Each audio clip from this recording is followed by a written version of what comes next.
Ok, salut tout le monde. Alors aujourd'hui, on va s'intéresser au call start et au décollage du I-16. Le I-16, petit avion russe, bien marrant, mais bien frustrant. Hier, on s'est amusé dessus parce qu'en ce moment, il est gratuit. Essayer de le faire décoller sans rien y connaître. Donc on partait moteur allumé.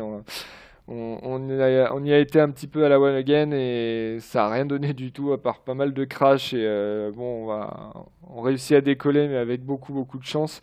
Du coup ouais, ça m'a un peu travaillé, j'ai un petit peu regardé ça cette nuit. Alors je vous fais ce petit tuto pour vous expliquer un petit peu comment réussir à le faire décoller. Au final c'est pas si compliqué que ça, voilà, il est juste un petit peu touchy, il faut vraiment essayer de le maintenir droit tout le temps et quand on y arrive en fait ça se passe bien. Alors déjà, on va commencer par la procédure de démarrage. Alors, je prétends pas tout connaître, je vous mets ce que j'ai compris dans le manuel de l'appareil. Donc on va commencer par le switch panel qui se trouve ici. Donc ici on a la batterie, la génératrice, la radio. On met tout vers le haut. Ensuite, on va passer au fuel. Il faut allumer, il faut ouvrir la vanne de carburant donc, qui se trouve ici. Hop, là, elle est ouverte. On va amorcer avec le primeur qui se trouve ici. Donc là, on déverrouille, on fait un clic droit dessus, on slide vers le bas. Et ensuite, on pompe 5 fois. 1, 2, 3, 4, 5. On reverrouille, on clique droit, on relève, c'est verrouillé. Ensuite, on a le filling system valve, qui est cette petite molette-là. Donc il faut switcher sur 2 positions et on tient 2 à 3 secondes à chaque fois. 1, 2, et là on voit que la pression fuel augmente. Hop, on met vers le bas, on tient 2 à 3 secondes et on remet en position neutre. Voilà. Ensuite, on va mettre la mixture qui est cette molette-là à fond. Voilà. On augmente les RPM moteur, la manette des RPM qui se trouve ici, on la met à fond également. Les radiateurs, radiateur moteur, radiateur d'huile, hop, à fond. Et là, on met les magnétos déjà, en 1, 2 et 1, 2. Voilà, et là on peut lancer l'appareil, là il est prêt. Donc, le starter, alors il va falloir maintenir le starter un certain nombre de temps, c'est en fonction de la température. Donc c'est 8-10 secondes en été, et quand il fait froid, 10 à 12. Bon, après, vous jaugez comme vous le sentez, hein. On va faire 10 secondes. 1, 2, 3, 4, 5, 6, 7, 8, 9, 10. Ok, dès qu'on relâche, on fait clic gauche dessus. Et c'est parti. Voilà. Donc au final, pas compliqué à mettre en route, hein. Respecter l'ordre, je pense, du call start, et tout doit bien se passer. On va fermer l'ancêtre de la verrière, qui se trouve ici. Alors voilà, c'est un peu compliqué à trouver. Hop, c'est par là. On ferme. Voilà. Et on va venir se présenter sur la piste. Alors là, on est là. Ok, on tourne à gauche. Alors ça se manœuvre soit au palonnier, hein, il réagit plutôt bien, il est juste un petit peu capricieux, hein. Dès qu'on va à droite, il faut tout de suite remettre un petit peu à gauche parce que sinon il a tendance à s'embarquer direct. Vous pouvez aussi gérer avec frein de roue gauche, frein de roue droite, c'est vous qui décidez, mais vraiment le palot ça suffit. Le palot suffit, ok. C'est pas aller trop vite et pas partir dans les choux. Voilà.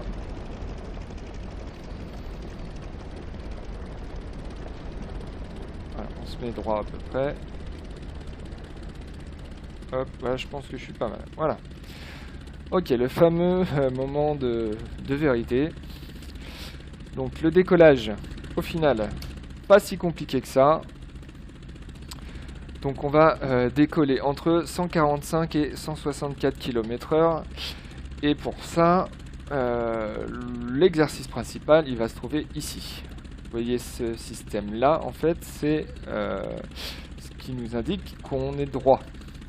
C'est un système de niveau à bulles, hein, avec la petite boule noire au milieu et la petite flèche là qui nous indique de quel côté c'est en train de partir. Et donc avec le palonnier, on va essayer de gérer ça et essayer de la laisser au milieu le maximum de temps possible, hein, jusqu'à ce que l'avion décolle. Pendant le décollage, il n'y a absolument rien à faire. En fait, l'avion, il démarre, il va décoller tout seul. Le seul truc, c'est vraiment cet exercice-là le plus dur, le maintenir l'appareil le plus droit possible. Et même quand les roues vont commencer à décoller du sol, on va venir avec le manche jouer avec le roulis, mais en aucun cas il faudra tirer ou piquer, parce que c'est là qu'on va se louper. Donc juste pour le décollage, on tire le manche à fond vers le ventre, d'histoire que la roulette de queue touche le sol le plus longtemps possible. On met les gaz à fond, et on attend que l'avion prenne un peu de vitesse. Dès qu'il a pris un peu de vitesse, on remet le manche au milieu. Là, l'avion va commencer à se mettre à plat, la roulette de nez va décoller, et l'avion va se mettre à décoller de lui-même. Donc là, à ce moment-là, vraiment, le seul exercice, c'est de regarder cet indicateur-là et de le laisser au milieu. Et une fois que les roues ont décollé, avec le manche, on va essayer de gérer le roulis pour que l'avion reste droit. Et c'est tout ce qu'il y a à faire. Ok, donc, on va essayer. Hein. On va donc mettre le manche à fond vers le ventre et gaz à fond. Et là, on essaye de rester droit le maximum. Allez, on va essayer de rester droit. On met le manche au milieu, là l'avion il va se lever, et là on attend que l'avion décolle, ça commence à décoller, et voilà, c'est parti, tout décollé. Donc vraiment pas compliqué au final, hein. C'est vraiment une histoire d'essayer de garder l'avion stable, droit, et il fait tout, hein. Il y a rien de vraiment méchant en fait. Ok. Alors maintenant, un autre petit exercice rigolo, surtout si on n'a rien mappé avant, rentrer les trains. Pour entrer les trains, donc il faut les déverrouiller avec cette manette ici. On pousse cette manette là vers le haut, celle-ci vers le haut également. Et ensuite, si on n'a rien mappé, on tourne cette roulette là, on clique gauche dessus, on slide vers la gauche. Alors là, ça dure 3 heures, vraiment, donc mappez là. Si vous l'avez mappé comme moi, hop, on enroule. C'est un système de câbles, hein. Vous allez voir. Là, on voit que les câbles tire sur les roulettes et ça va les fermer. Alors ça met vraiment pas mal de temps. Et ah oui, j'avais oublié, il faut pas voler trop vite, sinon c'est un peu plus long. En dessous de 200, c'est bien. Voilà. Et on attend jusqu'à ce que ça s'arrête. Alors vous allez voir que ici on a une petite boulotte qui fait tout le long là, comme ça. Et on voit, là elles sont ici, une petite boule noire là et une petite boule noire là. Et en fait, là, ici, c'est le degré d'inclinaison des roues. Voilà, là, je suis arrivé au bout. Le train est rentré. Et je peux reverrouiller. Là, si je regarde en extérieur, voilà, on voit que les trains sont rentrés. Pour les ressortir, on va faire la même chose, à l'inverse. C'est-à-dire qu'on va commencer par déjà inverser ce manche-là.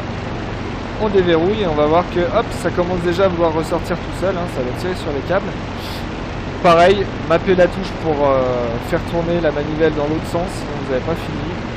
Ok, moi c'est fait. Donc là, on va voir la petite boule ici qui va venir monter jusqu'au centre. Quand les deux boules vont se rejoindre, le train sera complètement sorti. Là on voit, je suis à 25 degrés, ça va monter. Arriver vers le haut, ça va aller un peu plus vite. Commencer à faire demi-tour et essayer de m'aligner à la piste de départ. Je vois qu'il y en a une là, mais on n'a pas allé sur celle-là.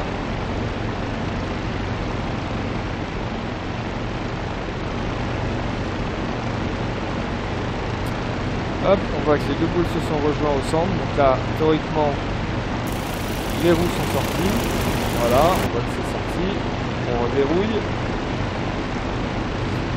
Et maintenant, on va aller s'amuser à se poser. Alors, l'atterrissage,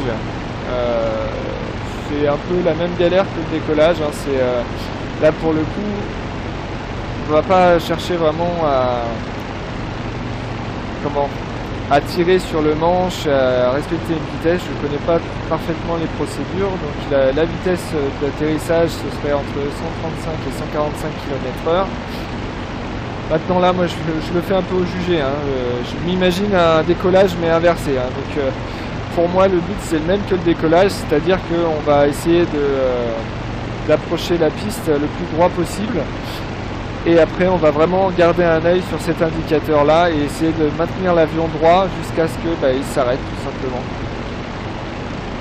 Donc déjà de loin on va essayer de s'aligner hein, parce qu'après c'est vraiment... on ne peut pas trop compter sur le visuel pour s'aligner. Hein. Là on y arrive parce qu'on est loin, mais une fois qu'on se rapproche, voilà. On espère être sur le bon axe quoi. Là on voit vraiment rien. Là bon, je me suis aligné tout à l'heure, on peut se permettre de descendre le nez pour vérifier. Ok, on va essayer de s'aligner. Hop. Alors, on va rester comme ça. Je vais commencer à ralentir un petit peu. Là je suis à 180, on va ralentir, on ralentit. Bon, on voit que ça ralentit quand même vite. Hein. Ok, 150 je pense. Non, 160, on ralentit encore. Là c'est vraiment au jugé, hein. Je vois que si l'avion décroche, je remets un peu de gaz en attendant d'être arrivé à la piste, sachant qu'il ralentit quand même super vite. Hein. Ok, là je pense que je dois être à peu près arrivé sur la piste. Je vais commencer à ralentir, on va essayer de faire en sorte que ça décroche pas. Je ne tire pas sur le manche là, hein. Vraiment j'attends que l'avion il gère un peu tout seul. Je suis à peu près au-dessus de la piste, là je vais commencer à ralentir. Et là on va laisser l'avion faire, hein. On laisse l'avion faire. Ok. Hop, c'est peut-être un peu long hein, comme atterrissage, mais on laisse l'avion et dès que ça a touché, on commence à... Même exercice que le décollage, à faire en sorte qu'il ne parte pas. C'est pas facile, hein. C'est vraiment pas facile. Ok. Bon. On va être indulgent. L'avion est entier. Je suis même presque sur la piste. Voilà, je suis déjà plutôt content. Ah, oh non, j'ai pas du tout dérapé, ça se voit pas. Hein. Ah, on n'a rien vu. Allez. Voilà. Bon, c'est faisable. Hein. Vraiment, c'est faisable. Allez, salut tout le monde.